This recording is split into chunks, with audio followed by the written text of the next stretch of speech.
انسان ایک نقطے کے اوپر اپنی جو زبان ایک صوتی لحاظ سے وہ مخرج جو ہوتا ہے اس سے ایک حرف برآمد ہوتا ہے.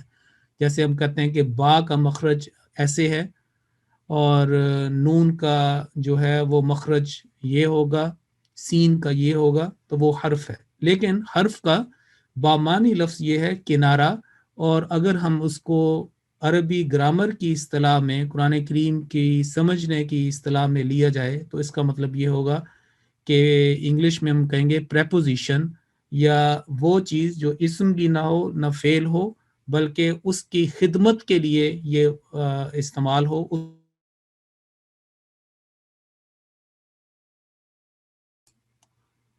اس کو ہم حرف کہیں گے. تو اب یعنی کہ آپ حرف کو یہ سمجھیں کہ جیسے ایک رابطہ ہوتا ہے، ایک لنک ہوتا ہے اسم کے درمیان، دو اسموں کے درمیان بھی ہو سکتا ہے اسم کی خدمت کے لیے اور اس کے مفہوم کو مزید واضح کرنے کے لیے. اسی طرح جو فعل ہے، ایکشن ورڈ ہے، اس کو مزید واضح کرنے کے لیے بھی یہ استعمال، بعض چیزیں جو ہیں وہ اس کے اندر آ جائیں گی. خاص طور پر اس کا تعلق جو ہے وہ اسم کے ساتھ ہے. تو یہ جو فعل جو ہے اس کو اس میں اس سے ایکسکلوڈ کیا جائے. وہ ویسے میرے کوئی اور چیز میں سوچ رہا تھا، اس حساب سے وہ میں نے ادا کر دیا. تو اب اگلا جو سوال ہے، سوال نمبر 16، اس میں ہم یہ جواب لیتے ہیں کہ گزرے ہوئے وقت میں ہونے والے ایکشن کو عربی میں کیا کہا جاتا ہے، 3 مثالوں سے واضح کریں. تو گزرے ہوئے وقت کو ماضی کہا جاتا ہے، اور اس میں ہونے والے ایکشن کو، کام کو فعل ماضی کہا جائے گا. فعل ماضی یعنی وہ جو گزرے ہوئے وقت میں، جو سابقہ وقت میں ہو جائے، اس کو ہم فعل ماضی کہیں گے. اور اس کے لیے مثال جو ہے وہ ہم قرآن کریم سے ہی دیتے ہیں. مثال کے طور پر اگر آپ سورۃ الفیل کے جو دوسری آیت ہے اس میں الم ترى کیف فعل ربک، فعل اس نے کیا، وہ علیحدہ بات ہے کہ بعد میں ربو کا، تیرے رب نے کیا. لیکن اگر فعل کا مطلب ویسے سمجھیں تو فعل کا مطلب ہے اس نے کیا. کتبہ اس نے لکھا. قرآن کریم میں سورۃ المجادلہ میں آتا ہے کتب اللہ لاغلبن انا ورسلی. کتبہ لکھ دیا ہے، فرض کر لیا، تو کتبہ کا مطلب بھی آ گیا. پھر اس طرح کی یہ جو مثالیں ہیں قرآن کریم میں بہت ساری ہیں. تو ایک لفظ ایک اور میں آپ کو بتا دیتا ہوں، غفارہ مراد ہے اس نے معاف کیا. اسی سے غافر آتا ہے، غافر الذنوب، گناہوں کو معاف کرنے والا، یعنی اللہ تعالیٰ کی یہ صفت مبارکہ ہے. تو فعل، کتب، غفر، صبر، عزم، یہ سارے اس طرح کی مثالیں ہیں. تو یہ تھا سوال نمبر 16 کا جواب.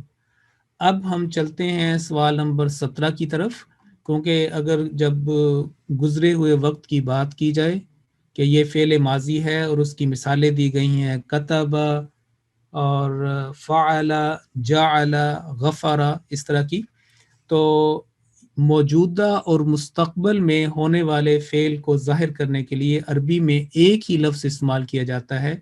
وہ لفظ ہے مضارع، میم، ضاد، الف، را، عین. اور اگر اس کو اردو میں کہیں تو آپ یوں سمجھیں کہ میم اور ضاد، الف، رے اینڈ عین. لیکن عربی میں اس کو را کہا جاتا ہے، رے اردو میں کہتے ہیں. تو مضارع سے یہ فعل مضارع اس کو کہا جاتا ہے. تو اگر میں یہاں پہ اگر ہو سکے تو میں لکھنے کی کوشش بھی کرتا ہوں. اگر یہاں پہ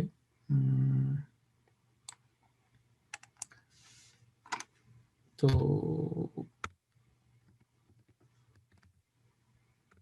یہ ایسے انگلش میں لکھا جا رہا ہے، لیکن اگر اردو میں لکھیں تو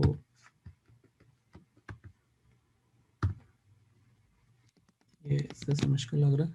تو اس کا میں آپ کو بتاتا ہوں کہ اکثر یہ لفظ استعمال ہوتا ہے اور عام طور پہ اس کے معنی جو ہیں وہ اتنے واضح نہیں ہوتے لوگوں کے ذہن میں. تو میں آپ لوگوں کو بتا دیتا ہوں کہ مضارع کا ویسے مطلب ہے مشابہ، یعنی اس سے کافی ملتا جلتا.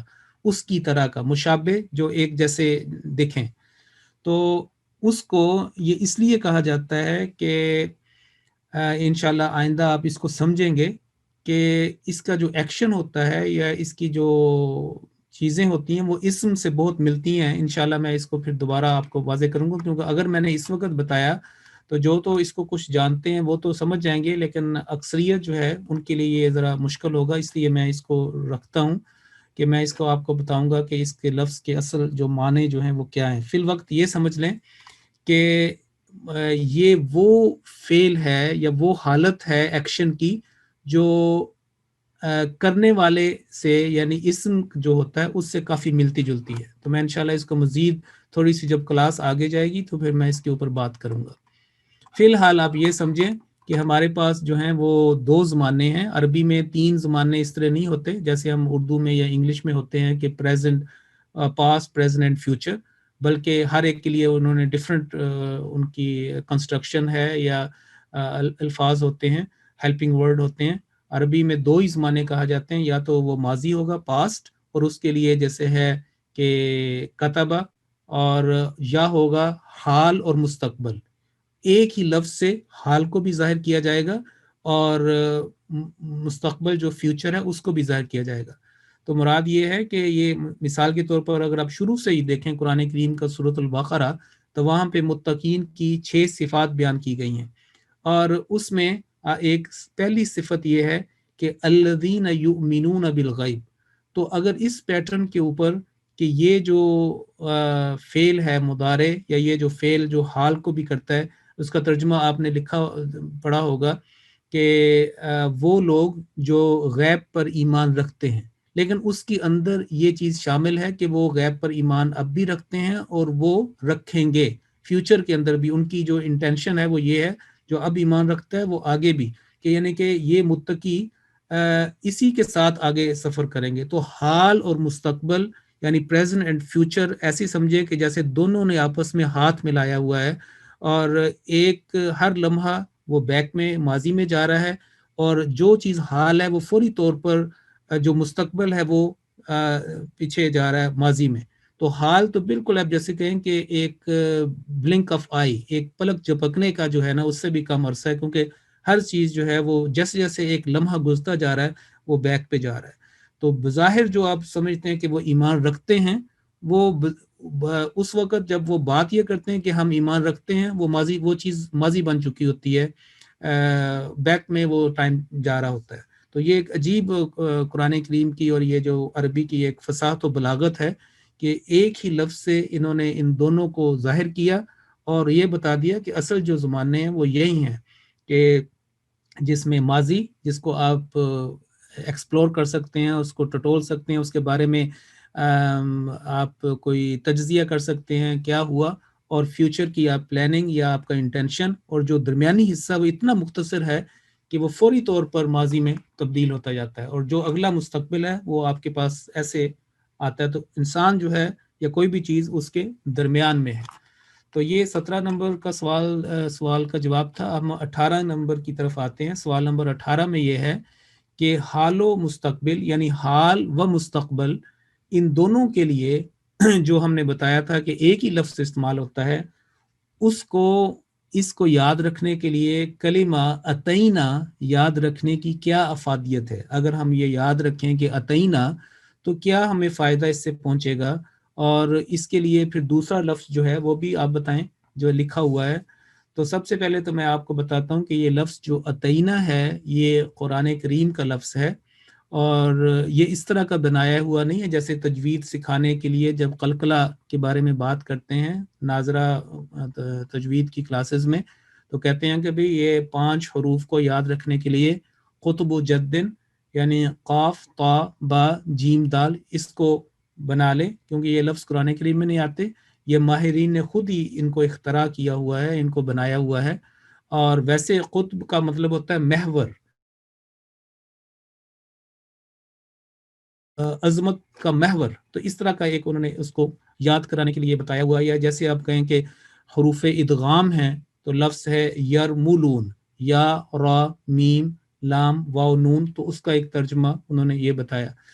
تو یہاں پہ اتینا اگر آپ 5واں پارہ کھولیں اور یعنی والمحصنات، تو اس میں یہ لفظ آپ کو مل جائے گا اتینا پہلے پیج کے اوپر. ٹھیک ہے، اس وقت یہ بتانا ہے کہ یہ اتینا کو خاص طور پر جو فیوچر سینٹینس ہے، یا دوسرے لفظوں میں انگلش میں اگر آپ اس کو کہیں امپرفیکٹ، اگر پرفیکٹ ماضی کو کہتے ہیں کہ یہ چیز مکمل ہو گئی، اور امپرفیکٹ جو ابھی آنے والی اور آتی جا رہی ہے، یا اس کو فعل مضارع کہیں جیسے اصطلاحاً کہیں، یا فعل حال کہیں، یا فعل مستقبل کہیں، جو بھی، تو اس کے لیے یہ اتینا کا لفظ جو ہے بہت امپورٹنٹ ہے، کیونکہ اس کلمے میں 4 حروف ہیں. ایک سب سے پہلے تو اس کو ہم حمزہ الف کہیں گے. حمزہ پہلا جو الف ہے، عام طور پر یہ الف کہا جاتا ہے، لیکن اگر الف کے اوپر کوئی حرکت آ جائے تو اس کو حمزہ کہا جائے گا. مزید واضح کرنے کے لیے اگر آپ حمزہ الف کہہ دیں تب بھی اچھی بات ہے، لیکن اگر الف کے اوپر کوئی حرکت نہ ہو تو وہ الف کہلائے گا، لیکن جب وہ اس کے اوپر کوئی حرکت آ جائے تو وہ حمزہ بن جاتا ہے، اور اصل یہی چیز ہے. اور اس کو حمزہ الف، اور پھر بعد میں تا، پھر یا، پھر نون، یہ 4 حروف ہیں. تو ایک تو پہلے یہ یاد آپ نے کر لیے. پھر میں نے کہا کہ اس مقصد کے لیے دوسرا کون سا لفظ یاد رکھنا مفید ہے، تو اس کے لیے آپ لفظ ایک لکھ لیں، انیت. انیت یعنی الف، نون، یا، تا. حروف یہی 4 ہیں، الف، تا، یا، نون، جو قرآن کریم کے ہیں. انیت کا لفظ قرآن کریم میں نہیں آیا، لیکن عربی لغت میں یہ لفظ موجود ہے، اور اس کا آغاز وہی حمزہ الف سے، نون کے نیچے کسرہ، یا کے اوپر سکون، اور تا کے اوپر دمہ. سو انیت یا انیتن کہہ دیں آپ، یا انیتو یا انیت بھی کہہ سکتے ہیں، بہتر ہے کہ انیت کہہ دیں. اور اس کا ترجمہ میں چونکہ یہ عربی لغت میں ہے وہ بتا دیتا ہوں. باقی آپ کے لیے ہوم ورک یہ میں نے جو اتینا کا بتایا، آپ 5ویں پارے کے پہلے پیج پہ جائیں اور اس کی دوسری آیت کو دیکھیں تو وہاں پہ لفظ اتینا، اور اگر آپ حضرت میر صاحب کے یہ ترجمے پہ جائیں تو وہاں پہ آپ کو اس کا ترجمہ بھی مل جائے گا. تو یہ تو آپ کا ہوم ورک ہوا. تو انیت کا مطلب ہے کہ وہ شخص، وہ فرد جس سے حسد کیا گیا ہو، یعنی محسود. ٹھیک ہے، جیسے حسدہ، اس نے حسد کیا، تو جس سے حسد کیا اس کو عربی میں انیت بھی کہتے ہیں. انیت بھی ایک لفظ ہے. ایک محسود عام طور پر بڑا کامن ہوتا ہے ہمارے بعض قبائل کے اندر، وہ رکھا بھی جاتا ہے، لیکن انیت بھی ایک لفظ ہے. تو اگر آپ اتینا یاد رکھیں یا انیت یاد رکھیں تو یہ آپ کے 4 جو ہیں وہ مکمل ہوئے. اب بات یہ ہے کہ ان میں ایکشن کیسے ہوگا، کیسے ہم اس کو کریں گے، اس کو اپلائی کیسے کریں گے. تو 19 نمبر کا جو سوال ہے، سوال نمبر 19، اس میں اعوذ میں نمبر ہے کس علامت کی موجودگی میں اس کا ترجمہ میں ہوں کیا جاتا ہے. تو یاد رکھیں کہ یہ جو ابھی میں نے آپ کو بتایا اتینا، اس کا جو پہلا حرف تھا حمزہ الف، وہ ہے در حقیقت جو میں کو ظاہر کرتا ہے. یعنی اعوذ، میں پناہ چاہتا ہوں، میں پناہ چاہتی ہوں، میں پناہ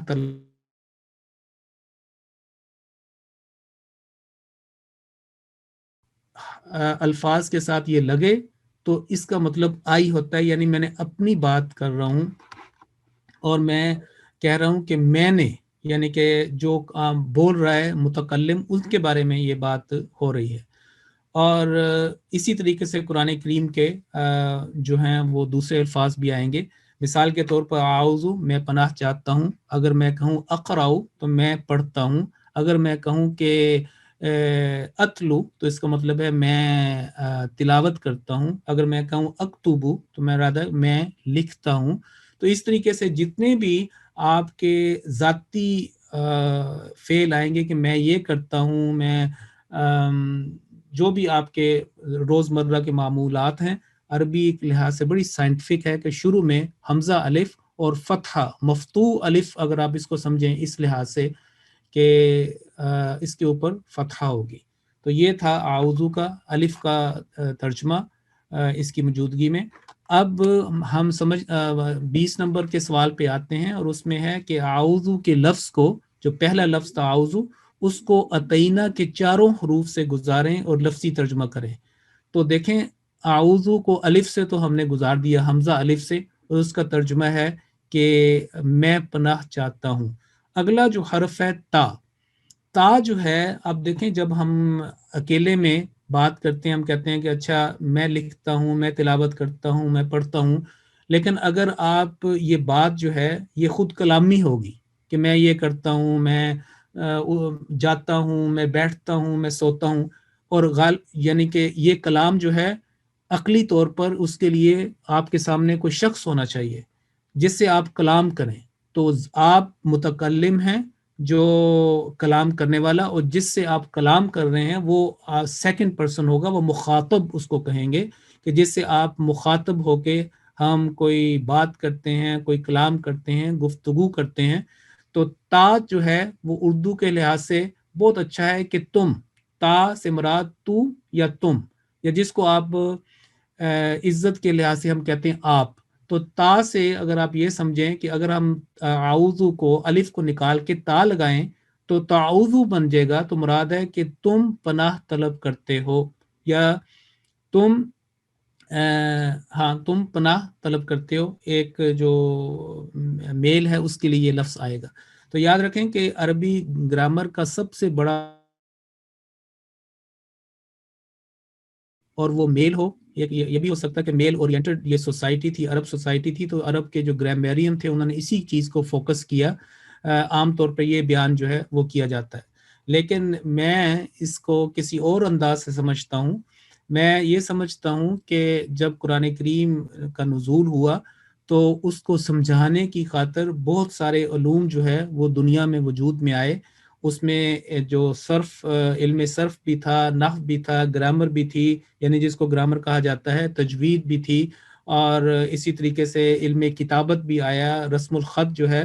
تو بہت سارے جو علوم ہیں وہ اس سے آئے، اس کی خدمت کے لیے جو ہے وہ ماہرین نے وضع کیے. اور اگر آپ سورۃ القمر جو 27ویں پارے میں ہے اور سورہ نمبر 54 54 نمبر کی سورت ہے، اس میں آپ نے آیت ضرور سنی ہوگی، عام طور پر بڑی مشہور ہے کہ وَلَقَدْ يَسَّرْنَا الْقُرْآنَ لِلذِّكْرِ، کہ ہم نے قرآن کریم کو نصیحت کے لیے، یاد کرنے کے لیے، سمجھنے کے لیے آسان کر دیا. 4 مرتبہ اس بات کی تکرار ہوئی ہے. تو جتنی بھی کتابیں لکھی جا رہی ہیں، جتنی بھی جو ماہرین جو ہے اس کے اوپر اپنا کام کر رہے ہیں، کتاب ان کے علوم وضع کیے گئے، اور اس کے اوپر مختلف انداز میں ہر کام کو انہوں نے گہرائی میں جا کے اس کے اوپر خدمتیں کی اور آسانی پیدا کی. ڈکشنریز جو ہیں وہ لکھی گئیں، اور مختلف قرآن کریم کی کتابت کے لحاظ سے اس کو خوبصورت سے خوبصورت بنایا گیا. تجوید کی کتابیں آئیں، کلاسز آئیں. وہ در حقیقت یہ جو پیش گوئی تھی کہ ہم نے، یا یہ جو حقیقت تھی کہ ہم نے اس قرآن کو آسان کر دیا ہے، اس کی مسلسل ایک چہرہ نمائی ہے. اور وہ اس کی تحت جو ہے یہ سارا کام ہو رہا ہے. اور اگر در حقیقت دیکھیں، آپ جو یہاں پہ جمع ہیں اس کلاس کے لیے، اور میں جو یہ خدمت کر رہا ہوں، در حقیقت یہ وہ آیت مبارکہ ہے وَلَقَدْ يَسَّرْنَا الْقُرْآنَ، جس کے تحت ہم یہاں پہ بیٹھے ہیں. اور وہ آیت یہ ڈیمانڈ کرتی ہے، تقاضا کرتی ہے کہ ہم قرآن کو آسان سے آسان کریں اور اس لوگوں کو سمجھائیں، پڑھائیں، کیونکہ یہ اللہ تعالیٰ کی طرف سے ایک وعدہ تھا کہ ہم نے اس قرآن کو اتارا ہے، ہم اس کی حفاظت کریں گے اور اس کو آسان بناتے چلے جائیں گے. چنانچہ آپ دیکھیں کہ اگر آپ الیکٹرونکلی جتنا قرآن پڑھنا سیکھنا اب آسان ہے، اور خدا بہتر جانتا ہے کہ آئندہ کیسے کیسے آسانیاں ہوں گی. وہ ہرگز ہمارے جو فور فادرز تھے، ہمارے اجداد تھے، ان کے پاس نہیں تھی.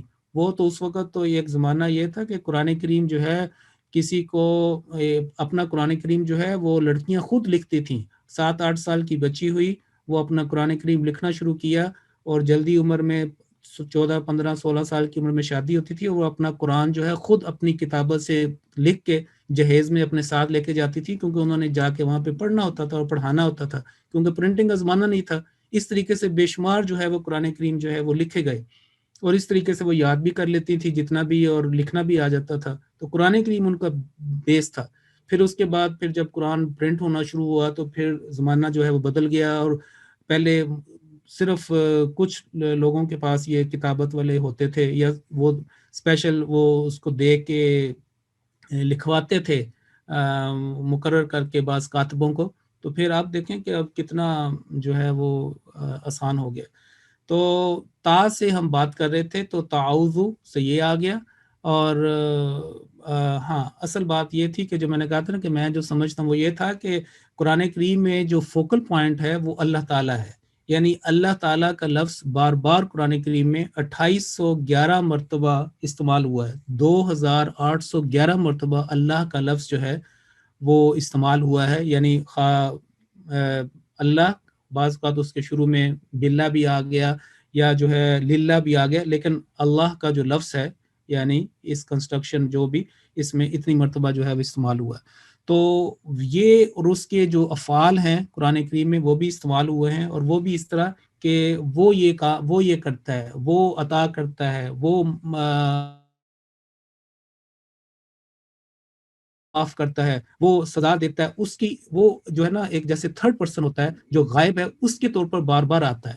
تو میں سمجھتا ہوں کہ جو گرامر لکھنے والے تھے ان کے ذہن میں یہ تھا کہ وہ فوکل پوائنٹ انہوں نے رکھا، ادھر سے ساری جو ہے وہ الفاظ کو اور پورے جو قواعد کو اٹھایا، اور پھر آہستہ آہستہ پھر انہوں نے اس کو اس کے اوپر اطلاق کیا کہ جو مخاطب ہے اس کے بارے میں جو ہے وہ کتابوں میں بتایا جائے، اور اس کے بارے میں پھر مؤنث کے بارے میں بتایا جائے، جو ایک کام لکھنے والا اس کے بارے میں بتایا جائے.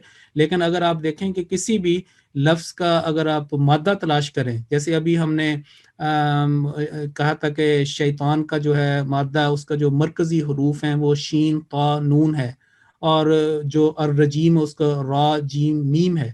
تو اگر آپ عربی گرامر کی یا ڈکشنری اٹھائیں تو وہ اب مخاطب کے بارے میں بات نہیں کرے گی، وہ آپ کے جو متکلم ہے، کلام کرنے والا جو بندہ پہلا فرسٹ پرسن، اس کے بارے میں بات نہیں کرے گی.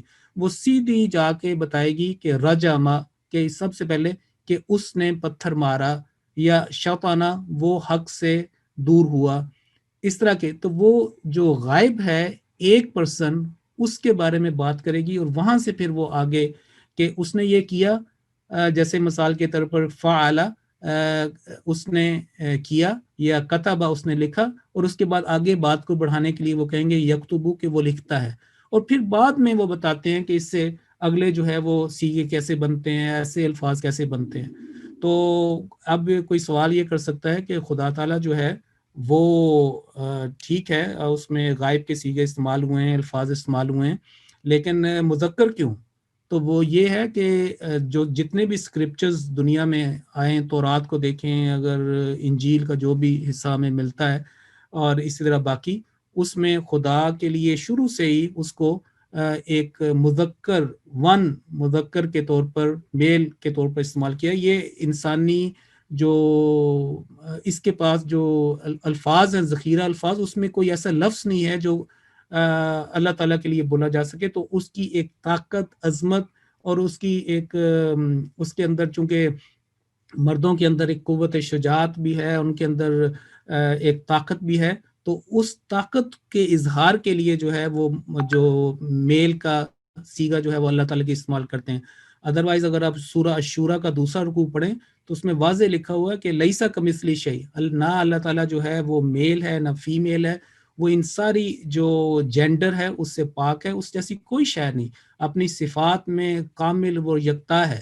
یہ انسانی لغت کی، اس کی زبان کی مجبوری ہے، یا اس کی ایک اس کے اندر ایک سمجھے نا کہ ایک نقص ہے کہ انہوں نے اس کو اس کے ساتھ جو ہے منسوب کیا. کیونکہ میں اس لیے بھی اس کا بتا رہا ہوں کہ بعض اسلام کے اوپر یہ اعتراض بھی کرتے ہیں کہ دیکھیں یہ خدا کے لیے یہ استعمال کیا، اور جب فیمنزم کے جو پیروکار ہیں وہ بہت زیادہ اس بات کو بھی کرتے ہیں. تو اللہ تعالیٰ جو ہے وہ اپنی صفات میں یکتا ہے. یہ صرف سمجھانے کے لیے جو ہے میل اور مرد کا یا مذکر کا سیغہ اس کے لیے استعمال ہوا ہے. تو تعاوض کی بات کر رہے تھے، اس کے بعد ہے یا. تو میں نے کہا کہ سب سے پہلے انسان جو ہے وہ فطری طور پر کہتا ہے کہ اپنے بارے میں سوچتا ہے، وہ اس کا جو کہتا ہے کہ میں، کیونکہ ظاہر ہے اس کا اپنا ایک اکاؤنٹ ہے، اور جیسا قرآن کریم نے یہ فرمایا ہے کہ کوئی جان دوسری جان کا بوجھ نہیں اٹھائے گی. تو قرآن کریم خود کہتا ہے کہ سب سے پہلے اپنے بارے میں سوچو، اور نہیں کہ مادی لحاظ سے کہ جیسے کہ بندہ ہر یعنی کہ جس کو کہیں گے سیلفش یا خود غرض، بالکل ہرگز نہیں۔ قرآن کریم جب یہ بات کرتا ہے کہ یعنی کہ اپنے دیکھو 1% آپ اپنے اس کو سینٹر کو، تو مانوی اور روحانی لحاظ سے کہتا ہے کہ کوئی جان دوسری جان کا بوجھ نہیں اٹھائے گی۔ وہ یعنی اس میں ایک نقشہ کھینچا گیا کہ آپ کا جو اکاؤنٹ ہے وہ آپ نے اس کا جواب دینا ہے، اور آپ نے ہی اس کا انعام پانا ہے جو بھی آپ کے اکاؤنٹ میں ہوگا۔ تو الف جو ہے وہ اس کو ظاہر کر دیا، تا سے آپ مخاطب کو چلے گئے اتعینہ، اور یا جو ہے وہ تھرڈ پرسن کو یاد، جو بھی لفظ کے شروع میں یا آئے گا تو اس کو مراد ہے کہ وہ تیسرے پرسن جو آپ کے سامنے نہیں، مخاطب نہیں ہے، وہ غائب ہے آپ کی نظروں سے، یا آپ دور بیٹھا ہوا ہے کہیں، اس کے بارے میں بات ہو رہی ہے۔ تو یعوذو کا مطلب ہوگا کہ وہ پناہ طلب کرتا ہے، وہ پناہ چاہتا ہے۔ تو اعوذ مطلب واضح میں، اور تعوذ تم، آپ جو بھی، یعنی اگر آپ کوئی بے تکلف ہے تو آپ کہتے ہیں کہ تم پناہ طلب کرتے ہو، اور اگر عزت دینے کے لیے یا ایک جیسے ایک رکھ رکھاؤ یا ایک مراتب کے لحاظ سے تو آپ بھی ہمارے استعمال ہوتا ہے۔ تو اس طریقے سے یا کا میں نے بتا دیا یعوذو۔ اب باقی جو رہ گیا نون، تو نون جو ہے وہ کس کے لیے استعمال ہوتا ہے؟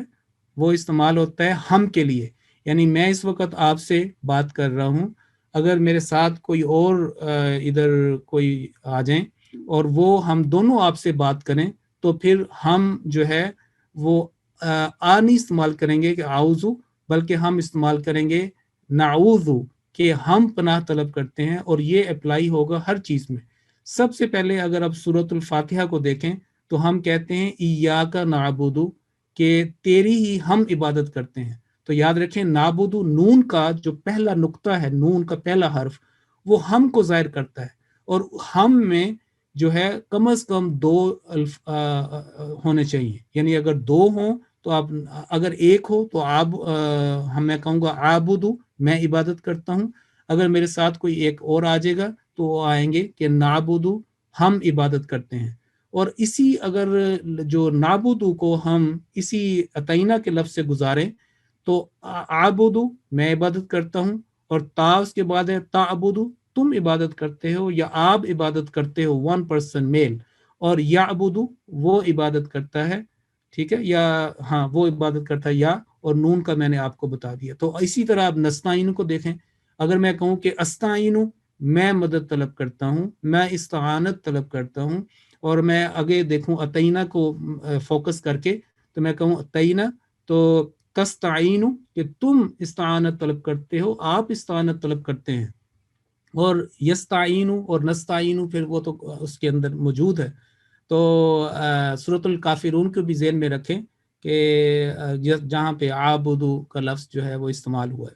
تو بہرحال یہ مطلب ہے کہ اگر فعل حال ہو، مستقبل ہو، جس کو فعل مضارع کہا جاتا ہے، اس کو اتعینہ کے چاروں حروف سے یاد رکھیں، اور یہ جو الف تا یا نون، اس کے جو پہلے حروف کے نقطے ہیں، اس سے جو بدلتے ہیں مختلف، یعنی کہ جو کلام کرنے والا متکلم، مخاطب جس سے آپ بات کر رہے ہیں، غائب جس کے بارے میں بات کر رہے ہیں، عید کے بارے میں بتا دیا، اتنا معروف لفظ نہیں لیکن یہ قاموس کے اندر ہے، یعنی ڈکشنری میں، تو اس کو بھی اس لحاظ سے آپ یہ کر سکتے ہیں کہ پھر اگر پہلا الف اعوذ، اور پھر نعوذ، پھر یعوذ اور تا، تو جو بھی جس طریقے سے بھی آپ سمجھ لیں۔ تو 20 نمبر سوال نمبر 20 کا جو ہے اس کو کریں، اور یہ میں آپ کو بتاؤں کہ یہ قرآن مجید، اگر میں فرض کریں کہ یہ دیکھیں اس میں، اب یہ دیکھیں یہ جو لفظ لکھا ہوا ہے، بظاہر ہم یہ تیسری کلاس ہے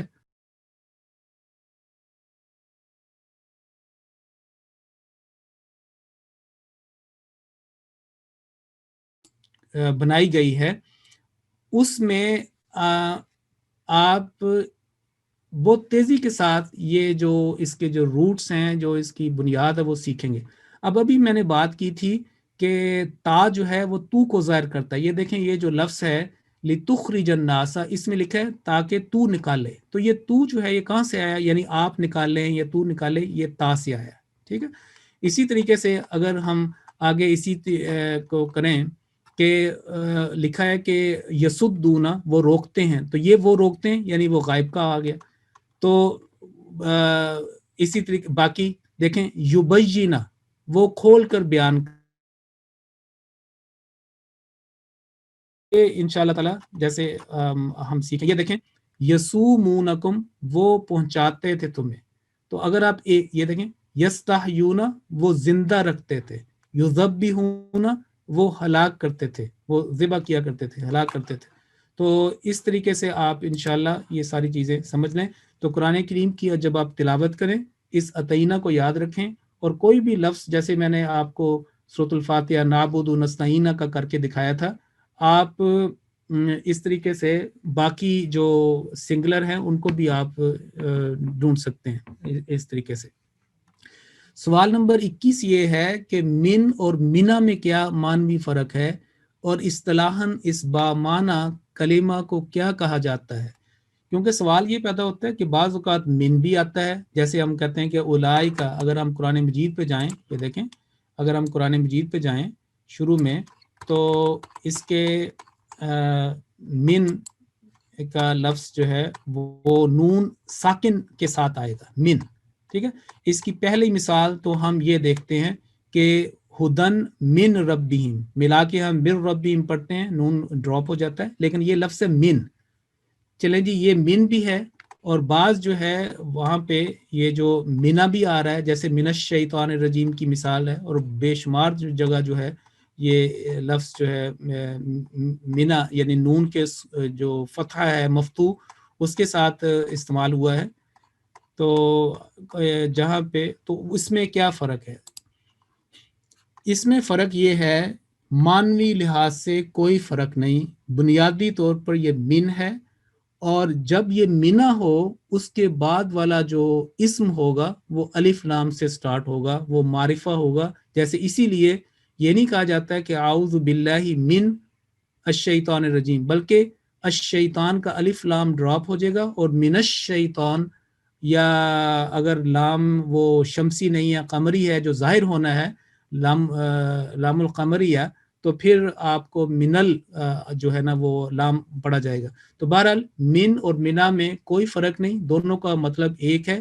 من جو ہے اس کے بعد الف لام والا کلمہ نہیں آتا، اور من جب نون کا جو سکون ہے اس کے اوپر جب فتحہ آتی ہے یا متحرک کیا جاتا ہے، تو اس کے بعد الف لام سے معرف بنایا ہوا یا خاص جو ایک اس میں معرفہ ہے، جیسے الشیطان آ گیا، یا اگر ایک کوئی لفظ الرجیم ہے یا الرحیم ہے یا اسی طریقے سے اور، تو پھر وہ یہ ساکن نون جو ہے یہ مفتوح نون میں بدلے گا، اور اس اصطلاحاً اس بامانی کلمہ کو کیا کہا جاتا ہے؟ یعنی حرف جر، حرف جر، یعنی اس کو حرف کہا جاتا ہے، اور جر سے مراد ہے کھینچنے والا۔ اگر آپ پارہ نمبر 9 پہ جائیں، اور یعنی سورۃ الاعراف، وہاں پہ حضرت موسیٰ علیہ السلام کا اپنے بڑے بھائی سے ایک مکالمہ، ایک ان سے کلام کا ذکر ملتا ہے، گفتگو کا ذکر ملتا ہے، جب وہ وہاں پہ آ کے دیکھا انہوں نے کہ ان کی سارے جو اکثر قوم جو ہے وہ تو گائے کے بچھڑے کی پوجا کر رہی ہے اور توحید کے پر وہ قائم نہیں رہی، تو ان کو بڑا غصہ آیا، کیونکہ انہوں نے ان کو مقرر کیا تھا اپنے بڑے بھائی کو۔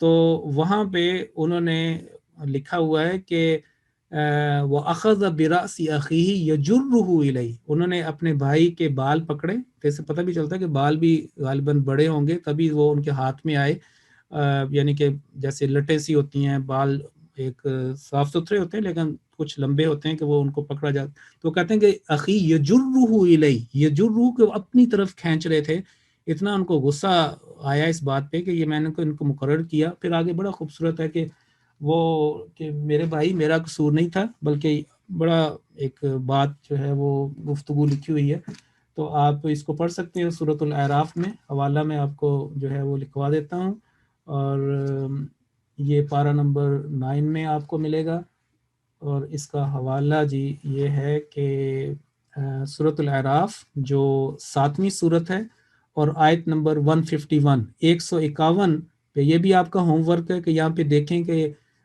یجرہ کہ وہ اس کو کھینچ رہا تھا اپنی طرف، یہ کیسے استعمال ہوا ہے۔ تو حرف جر سے مراد یہ ہے کہ وہ حرف جو کسی اسم کی آخری حرکت کو اوپر سے نیچے لے کے آئے، جیسے اب ہم اس کو 22 نمبر میں جو سوال ہے اس میں ہم پڑھیں گے۔ لکھا ہوا کہ التعوذ میں لفظ الشیطانی کی آخری حرف پر کسرہ کیوں ظاہر کی گئی ہے؟ تو یہ جواب 21 میں آ گیا کہ من جو ہے، جو من ملانے کے لیے من الشیطان بنا، اس نے الشیطان جو عام طور پر قرآن مجید میں الشیطان، اگر اس کے پیچھے پہلے یہ نہ ہو حرف، یہ والا لفظ نہ ہو تو یہ الشیطان آئے گا۔ الشیطان یہ لفظ قرآن کریم میں بھی، یعنی کہ اصل جو لفظ ہوتا ہے نا، کوئی بھی اسم یاد رکھیں وہ ہمیشہ دمہ کے ساتھ ہوتا ہے، اس کے آخر پہ جو اس کی حالت ہے وہ دمہ کے ساتھ ہوگی، اور اگر کوئی چیز اس کے اندر بدلے گی تو اس کی کوئی نہ کوئی وجہ ہوگی، ادروائز اس نے آگے ٹریول کرنا ہے، اس نے آگے اپنا سر اٹھا کے اس نے آگے چلنا ہے۔ تو اگر ہم تیسرا پارہ، میں آپ کو یہ بھی ہوم ورک دے دوں کہ تیسرے پارے میں جو سورۃ البقرہ ہے اس کی آیت نمبر 269 کا آغاز ہی الشیطانو سے ہوتا ہے، اور وہاں پہ الشیطانو نون کے اوپر دمہ، ٹھیک ہے؟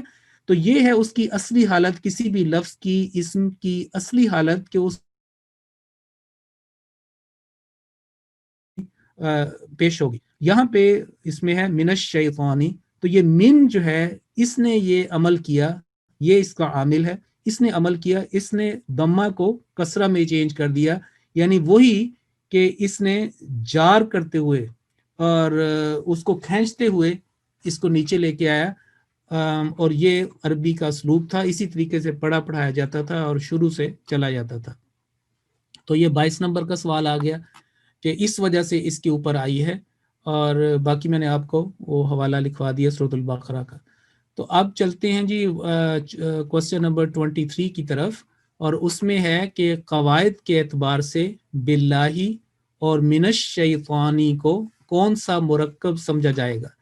پچھلی کلاس میں نے آپ کو باللہ سے بتایا تھا، کیونکہ یہ کلاس جو ہے وہ آہستہ آہستہ تدریجاً آگے بڑھے گی، اور تاکہ اس میں سارے لوگ بات کو سمجھ جائیں، جن کو کوئی بات آتی ہے ان کی دہرائی ہو جائے، اور جو نئے ہیں وہ بات کو شروع سے بنیاد سے سمجھ جائیں۔ تو میں نے اس وقت مرکب سے بتایا تھا کہ دو لفظوں کا یا دو بامانی کلمات کا ملاپ کو، ملنے کو ایک مرکب کہتے ہیں، ہم کہتے ہیں ترکیب جیسے ہے مرکب، یہ ایک مرکب ہے، اور یہ تصور تھا کہ کتابت کے لحاظ سے باقی جو اعوذ آپ دیکھیں، مینا دیکھیں، الشیطان، باقی الرجیم یا کوئی اور لفظ وہ علیحدہ علیحدہ لکھے جاتے ہیں، لیکن جو ایک حرف ہوتا ہے وہ ہمیشہ کسی اگلے آنے والے لفظ کے ساتھ لکھا جاتا ہے۔ مثال کے طور پر بی کا مطلب ہے ساتھ، یہ جو ہے استعانت کے لیے بھی استعمال ہوتا ہے، کمپنی کے لیے بھی استعمال ہوتا ہے، مدد کے لیے بھی استعمال ہوتا ہے، کئی اس کے معنی، بہت سارے اس کے با کے معنی، لیکن بنیادی اس کا مطلب ہے ساتھ۔ اسی طرح اگر آپ کچھ حروف جو ہیں وہ ایک حرف کے اوپر بامانی کلمہ بامانہ کلمہ ایک کے بھی، مثلا تا ہے، تا کے لفظ پہ اگر آپ سورہ یوسف پڑھیں 12 نمبر کی سورت، تو اس میں تاللہ 3-4 مرتبہ آیا، اور وہ صرف قسم کھانے کے لیے استعمال ہوتا ہے، جب اللہ تعالیٰ کی قسم کھائی جائے اور وہ خاص اس اسلوب ہے وہاں پہ وہ لفظ استعمال ہوا ہے، تو وہ ساتھ ملا کے کتابی لحاظ سے وہ مرکب لکھا جائے گا۔ اب یہاں پہ سوال نمبر 23 یہ ہے کہ قواعد کے اعتبار سے، کتابت کے لحاظ سے نہیں، اب جتنا ہم نے سیکھ لیا قواعد کے اعتبار سے باللہ اور من الشیطانی کیا ہوگا؟ تو آپ دیکھیں بی نے اللہ کو اللہ ہی میں چینج کیا، تو بی کی وجہ سے باللہ، اور من کی وجہ سے الشیطانو بن گیا من الشیطانی۔ تو اگر ایک حرف جار نے اس کے اوپر یہ کام کیا تو یہ بن جائے گا مرکب جاری، ٹھیک ہے، مرکب جاری، کہ یہ وہ مرکب ہے جس میں ایک حرف جر، یعنی وہ حرف جس نے اس کو ڈکلائن کرنا تھا، اس کو اس پوزیشن پہ لے کے آنا تھا، ان دونوں کو ملنے سے یہ لفظ وجود میں آیا، بامانہ ہم نے سمجھا کہ اللہ کے ساتھ اور من الشیطان شیطان سے. تو یہ قواعد کے لحاظ سے مرکب کون سا ہوگا؟ مرکب جاری، جس میں حرف جر نے اپنا اثر دکھاتے ہوئے اس کی آخری حرکت کو کسرہ میں چینج کیا، اور ان کو مل کے یہ بات جو ہے ہوئی، لیکن ہم نے ان دونوں کا آپس میں جو ایک فنکشن تھا وہ سمجھ لیا. اس کے بعد اب ہم کلاس کے آخر میں جا رہے ہیں. 24 نمبر کا سوال یہ ہے کہ کیا اردو اور انگریزی کی طرح عربی میں بھی صفت اسم موصوف سے پہلے آتی ہے، اور موصوف جو ہے وہ بریکٹ میں ہے؟ تو اس میں یہ دیکھیں کہ اردو میں اگر ہم کہیں کہ پاکیزہ کلمہ، تو پاکیزہ جو ہے وہ کلمہ کی صفت ہے. ہم ایسے نہیں کبھی کہتے کہ کلمہ پاکیزہ، یا ہم کہیں کہ بہت اچھا یا پاکیزہ درخت، ایسے نہیں کہتے، بلکہ یا درخت پاکیزہ ایسے نہیں کہتے. یا ہم کہیں کہ ایک کسی رسول آتا ہے قرآن کریم میں، رسول مثلا معزز رسول ایک لکھا ہوتا ہے ترجمے میں کہ معزز رسول بھیجا ہے، تو ہم یہ نہیں کہتے کہ رسول معزز بھیجا ہے، یہ والا. یا کہیں کہ عظیم قرآن، یا ایسے نہیں، اس کو عربی میں اس طریقے سے نہیں بیان کرتے، بلکہ اس کا جو انگلش میں اگر ہم کہیں اس میں بھی پہلے آپ کا ایڈجیکٹو آتا ہے، جو صفت ہوتی وہ آتی ہے، اور بعد میں جس کے بارے میں بات کی جا رہی ہے اس کا بعد جو بیان کیا جاتا ہے. لیکن عربی میں سب سے پہلے جو پریفرنس ہے وہ اسم کی دی جاتی ہے جس کے بارے میں بات ہو رہی ہے. تو مثال کے طور پر اگر آئے کہ رسول، تو اس کی وہ پہلے رسول جو اس کا ڈیزگنیشن ہے، جو اس کی پہچان ہے اصل، پھر اس کی جو صفت ہے وہ کریم بھی آ سکتی ہے. جیسے قرآن کریم میں آئی ہے کہ رسول کریم، رسول کریم، اور قرآن القرآن العظیم آیا ہے، عظمت والا قرآن، یا قرآن مجید. یا اب دیکھیں کہ ہم کہتے ہیں کہ چلیں بیٹے آپ کو آتا ہے کلمہ طیبہ، تو ہم یہ نہیں کہتا طیبہ کلمہ، اگر ہم ترجمہ کریں تو ہوگا کہ پاکیزہ کلمہ، بہت سا عظمت والا، اپنی پاک کلمہ. لیکن ہم کہتے ہیں کلمۃ طیبہ، شجرۃ طیبہ. تو یہ 24 نمبر کا جو سوال ہے اس کا یہ جواب ہوگا کہ اردو اور عربی میں جو صفت ہے وہ ہمیشہ پہلے آتی ہے، اور جو موصوف ہے جس کے بارے میں یہ بات کی جا رہی ہے، اس کی صفت بیان کی جا رہی ہے، وہ بعد میں آتا ہے، اردو میں، انگریزی میں، دوسری زبانوں میں. لیکن عربی میں اسم جو ہے اس کو فوقیت دی جاتی ہے، سب سے پہلے وہ پہلے آئے گا، پھر اس کی جو صفت ہے وہ اچھی بھی ہو سکتی ہے، بری بھی ہو سکتی ہے، تو وہ جو ہے وہ بعد میں بیان کی جائے گی، جیسا کہ میں نے آپ کو بیان کیا. اب جو بری صفت ہے الشیطان، اس کی بری صفت کیا ہے؟ ساری بری صفت ہیں، لیکن یہ ہے کہ الرجیم جو ہے وہ اس کی صفت ہوگی. تو یہی 25 نمبر سوال کا جو ہے کہ التعوذ میں الشیطان کی کیا صفت بیان کی گئی ہے؟ ظاہر ہے وہ الرجیم ہے، اور قواعد کے لحاظ سے ایسے دو لفظوں کو کیا کہیں گے؟ یہ ایک بات تھی. پہلے میں نے بتایا کہ من اور الشیطان، من الشیطان، بی اور اللہ، باللہ. اب یہ آیا ہے کہ تعوذ میں الشیطان الرجیم، الشیطان الرجیم، یہ الشیطان اور اس کی صفت بیان ہو رہی ہے. شیطان جو ہے وہ موصوف ہے جس کے بارے میں بات کی جا رہی ہے، وہ پہلے آیا ہے، اور اس کے بعد میں اس کی صفت بیان کی گئی ہے. تو یہ جو ہے اس کو ہم، چونکہ اس میں وصف بیان ہو رہا ہے، اس کی توصیف بیان کی جا رہی ہے، خواہ اچھی ہو یا بری ہو، تو اس کو ہم کہیں گے مرکب توصیفی. توصیف جیسے عام لفظ نام بھی ہوتا ہے، تو مرکب توصیفی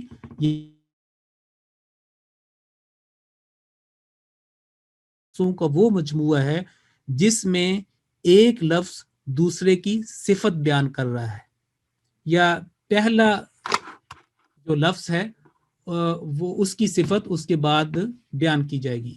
تو یہ تھے 25 سوال جو ہم نے اس کے اندر سے اخذ کیے، اس کے اوپر غور و فکر کرتے ہوئے التعوذ میں. اور آپ دیکھیں کہ اللہ تعالیٰ کی فضل و کرم سے اگر میں آپ کو اس کی اسٹیٹسٹکس دوں تو آپ حیران رہ جائیں گے. جیسے کہ میں نے بتایا تھا کہ قرآن کریم میں بہت سارے الفاظ تکرار کے ساتھ آئے ہیں، اور اب میں آپ کو جو مادہ لیٹرز تھے وہ بھی بتا دیے ہیں کہ مرکزی حروف تھے. مثلا اعوذ کا میں نے بتایا تھا کہ عین واو ذال، یہ پناہ اس کا مرکزی مفہوم ہے. 17 مرتبہ یہ قرآن کریم میں مختلف ترکیبوں کے ساتھ آیا ہے، یعنی مختلف ترکیبوں سے ہے، کبھی یہ ماضی کے اندر استعمال ہوا ہے، کبھی اس اعوذ میں استعمال ہوا ہے، کبھی یہ یعوذون جیسے سورۃ جن کی مثال دی تھی۔ اگر ہم اسی کو فوکس کریں، اعوذ جو پہلا کلمہ ہے تعوذ کا، تو قرآن کریم میں یہ نوٹ کر لیں 7 مرتبہ استعمال ہوا ہے۔ اور اس کے بعد اگر ہم اللہ کی طرف چلیں تو اللہ کا میں نے بتا چکا ہوں کہ 2811 مرتبہ 2811 مرتبہ یہ قرآن کریم میں استعمال ہوا ہے، یعنی کہ اس میں تو آپ دیکھیں کہ 114 مرتبہ تو صرف بسملہ یعنی بسم اللہ الرحمن الرحیم میں استعمال ہوا ہے، پھر اندر ہر جگہ پہ اللہ کا نام ہے، تو سب سے زیادہ الفاظ جو ہیں یہ لفظ استعمال ہوا اللہ۔ تو یہ پھر آپ دیکھیں، پھر لفظ ابھی من کی بات کر رہے تھے کہ من آتا ہے، کبھی منا آتا ہے، تو آپ حیران ہوں گے کہ یہ جو اسٹیٹسٹیکلی اب تو چونکہ کمپیوٹر کا زمانہ ہے تو وہ سارا ڈیٹا ڈال کے اس کو دکھاتے ہیں، تو اس کے اوپر جب میں تحقیق کر رہا تھا تو 3226 مرتبہ من یا منا مختلف حالتوں میں یعنی اس استعمال ہوا ہے۔ تو آپ دیکھیں کہ اگر آپ نے سمجھ لیا کہ یہ من ہے، یہ حرف الجر ہے اور اس کا یہ فنکشن ہوتا ہے، تو آپ نے یہ اتنے سارے الفاظ جو ہیں وہ سیکھ لیے۔ پھر اگر ہم جائیں کہ الشیطان، تو شیطان کا جو روٹ ہے شین تا نون میں نے بتایا تھا، 88 ٹائمز جو ہے یہ قرآن کریم میں استعمال ہوا ہے یہ روٹ۔ کبھی الشیطان آتا ہے، کبھی الف لام کے بغیر آتا ہے، کبھی جمع میں آتا ہے الشیاطین آتا ہے، کبھی شیاطینہم جیسے میں نے سورۃ البقرہ کی 17 ورسز کی مثال دی تھی۔ پھر اگر رجیم کو دیکھیں تو 17 مرتبہ 17 ٹائمز الرجیم استعمال ہوا ہے، مختلف 5 مختلف حالتوں میں پیٹرن میں۔ تو لفظ الرجیم کو اگر ہم فوکس کریں تو 6 مرتبہ یہ استعمال ہوا ہے۔ اب ہم اگر آپ دیکھیں یہ جو قرآن کریم ہے، یہ اس کا سٹائل اور جو یسر قرآن کا سٹائل بالکل سیم ہے، یہ بیسیکلی سیم رائٹنگ ہے، صرف انہوں نے نیچے اردو کی جو لائن ہے نا، یہ جو لفظی ترجمہ ہے تحت لفظ، یہ وہ انہوں نے اس کو یہاں پہ انسرٹ کیا، یہاں پہ ڈالا ہے۔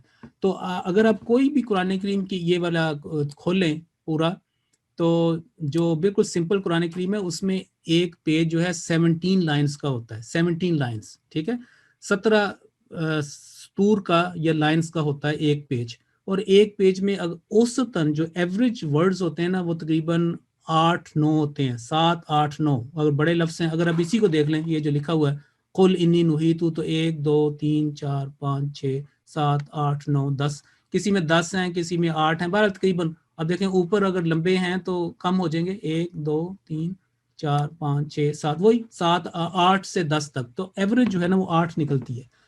تو میں یہ جو کیلکولیشن اگر آپ اس کی کریں کہ اعوذ باللہ من الشیطان الرجیم کو آپ نے 3 کلاسوں میں سیکھا، تو اس سے یہ نہ ہو کہ ہم نے تو صرف ابھی ایک لائن سیکھی ہے، آپ نے اس کی جو سیکھے ہیں الفاظ وہ تقریباً جو میں نے کیلکولیشن کی ہے 44 پیجز بنتے ہیں، یعنی کہ اگر ہم اس کو کیلکولیٹ کریں کہ کتنے الفاظ یہ ٹوٹل بنے اور کتنی اس کی لائنز بنی اور لائنز کے کتنے پیجز بنے اور پیجز کے کتنے پارے بنے۔ یہ جو قرآن کریم ہے 20 پیجز کے اوپر ایک پارہ ہے، یعنی ایک پارے میں 20 پیجز ہیں، تو اس حساب سے میں نے کیلکولیشن کیا کہ 2 پارے سے زائد سمجھیں کہ آپ نے قرآن کریم پڑھ لیا، 28 پارے بس رہ گئے، ٹھیک ہے۔ تو کافی اس طرح یعنی کہ جہاں جہاں پہ یہ لفظ آیا اتنے 6000 یہ بنتے ہیں، یہ والے یہ ٹوٹل ان کی جو تعداد بنتی ہے 6071 میں نے کیا تھا، یا آپ سمجھے کہ 6000 ورڈز آپ نے قرآن کریم کے اس سے صرف تعوذ کے اس انداز سے آپ نے وہ سیکھ لی ہیں۔ تو اب یہ تھی ہماری اس کے بارے میں سوالات کے 25 سوال، اور ابھی ہم نے انشاءاللہ تعالی اگلا جو کلاس ہے ہماری فرائیڈے کو، اس میں ہم بسم اللہ الرحمن الرحیم بسملہ جو ہے اس کو بھی شروع کریں گے، یہی ہمارا سٹائل ہوگا، اور آپ اپنے جو سوالات ہیں وہ ای میل بھی کر سکتے ہیں، اور یہ جو میں نے چیز آپ کو بتائی ہے نا، یہ والی جو یہ سوالات ہیں، اگر آپ یوٹیوب میں جہاں پہ لیسن 1 اور لیسن 2 اپلوڈ ہوا ہے اس کی اگر آپ ڈیٹیل میں جائیں تو وہاں سے آپ ڈاؤن لوڈ بھی کر سکتے ہیں، وہاں پہ یہ میں نے ڈال دیا ہے، وہاں پہ آپ ڈاؤن لوڈ کر دیں، جیسے جیسے کوئی اگلے آئیں گے وہ یہ والے سوالات وہاں پہ اپلوڈ ہو جائیں گے. مثلا بسم اللہ انشاءاللہ پڑھیں گے فرائیڈے کو, تو اس کے سوالات جو ہے وہاں پہ ہوں گے جب وہ لیسن اپلوڈ ہوگا. تو آپ اس کے اوپر یہ جو میں نے یہ جو خالی جگہ چھوڑی ہوئی ہے یہ آپ کے لیے ہے کہ آپ ساتھ ساتھ اس کے نوٹس لیں.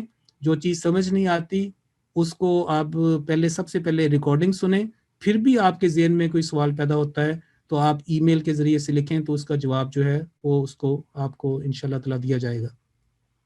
تو اب جلدی سے اگر کوئی ایک دو سوال ہے وہ لے لیں کیونکہ ہم نے 8 بجے یہ کلاس ختم کرنی ہے. اور پھر اگر مجھے ای میل سے آپ نے کچھ دیے یا کوئی آپ جو بھی آپ کے تاثرات, تو پھر شروع کے جو اگلی کلاس ہوگی اس کے شروع کے جو کچھ منٹ ہوں گے وہ میں سوالات کے جوابات دے دوں گا. تو یہ صرف یہ ہے کہ یہ ایک ریفلیکٹیو سٹڈی ہے. جو ابھی ہم نے جو تفسیر ہے اس کو تو ٹچ ہی نہیں کیا ابھی تو ہم, اور نہ ہی وہ اس کلاس کا فوکس ہے. تو بہت زیادہ یہ دلچسپ ہے, اگر آپ اس میں اس کو سمجھ جائیں اتر جائیں تو آپ کو اس قدر انجوائمنٹ ہوگی کہ ایک ایک لفظ جو آپ کے ذہن میں ہے. اب میں آپ کو یہ درخواست کرتا ہوں کہ جتنی صورتیں آپ کو یاد ہیں یا صبح آپ تلاوت کرتے ہیں, جو کچھ آپ نے ان 25 کوسچن میں سیکھے ہیں اس کو وہاں پہ اپلائی کریں, اور آپ کے ذہن میں جب وہ آپ ریفلیکٹ کریں گے تو سوالات پیدا ہوں گے, اور وہ سوالات اگر آپ کے ریکارڈنگ سے حل ہو جائیں تو ٹھیک ہے, نہیں تو بھیجیں, ان کے جوابات دیے جائیں گے. جی لے لیں کوئی کوسچن ایک دو. جی السلام علیکم. نادیہ نعمان. جی السلام علیکم. جی میرا سوال یہ تھا, ایک تو بہت ہی اچھی کلاس ہے, جزاک اللہ بہت بہت. بس ایک ذہن میں ایک بات آئی تھی سوال نمبر 24 میں جب ہم ڈسکس کر رہے تھے کہ عربی زبان میں ناؤن پہلے آئے گا اور اس کی جو ایڈجیکٹو ہے وہ بعد میں آئے گا نا. جی تو میرے ذہن میں یہ دو الفاظ اچانک سے آئے تھے, خاتم النبیین رحمت للعالمین. مجھے اس میں نہیں ایسا نظر وہ آ جو رہا ہے وہ یہ نہیں ہے, وہ اور ایک کنسٹرکٹ ہوتا ہے. اس میں وہ آتا ہے خاتم النبیین کے نبیوں کا خاتم, جس میں کا کی کو آئے وہ اور ہوتا ہے. یہ اس میں دیکھیں اگر ہم کہتے ہیں کہ معزز رسول یا پاکیزہ کلمہ, اس میں کا کی نہیں ہے تو سمجھ فوری طور پر سمجھنے کے لیے یہ کر لیں کہ اگر آتا ہے کہ خاتم النبیین, ٹھیک ہے, تو نبیوں کا خاتم, تو یا خاتم الانبیاء یا قمر الانبیاء, تو اس میں کا کی کا مفہوم آئے گا یا کے کا مفہوم آئے گا. جیسے ہم کہتے ہیں کتاب اللہ, اللہ کا کلام, تو اس کو علیحدہ کہتے ہیں مضاف مضاف الیہ. انشاءاللہ جب اس کی باری آئے گی تو میں بہت آپ بہت کو سمجھاؤں جزاک گا. اللہ, جزاک اللہ. ٹھیک ہے جی, اور کوئی سوال؟ جی منزہ پلیز آپ اپنا مائک انمیوٹ کر لیجیے.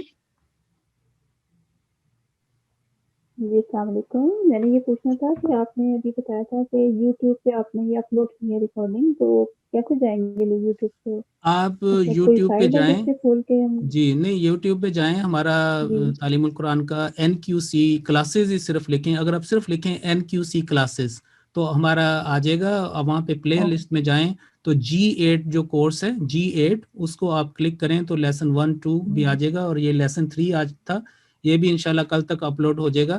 تو G1 G2 کے جو ڈیٹیل جہاں پہ لکھا ہوتا ہے نا کہ یہ کلاس کب ہیلڈ ہوئی کیا ہے, اس کے نیچے آپ کو ایک لنک ملے گا, اس کو کلک کریں تو آپ کو یہ PDF وہاں سے پڑھ بھی سکتے ہیں, ڈاؤن لوڈ بھی کر سکتے ہیں. ٹھیک ہے, تو وہاں سے آپ یہ سارے کر لیں. ٹھیک ہے جی, ہمارا اب میں معذرت چاہتا ہوں کہ میں زیادہ سوال نہیں لے سکتا کیونکہ ہمارا ٹائم اب آج وقت ختم ہوا. تو انشاءاللہ آپ کے جو ہوں گے آپ اپنے سوالات جو ہے ای میل کے ذریعے بھیجیں, اور میں اور بھی آپ کو بتا دوں گا کہاں آپ سوال بھیج سکتے ہیں کوئی. تو ٹھیک ہے پھر انشاءاللہ. السلام علیکم ورحمۃ اللہ وبرکاتہ.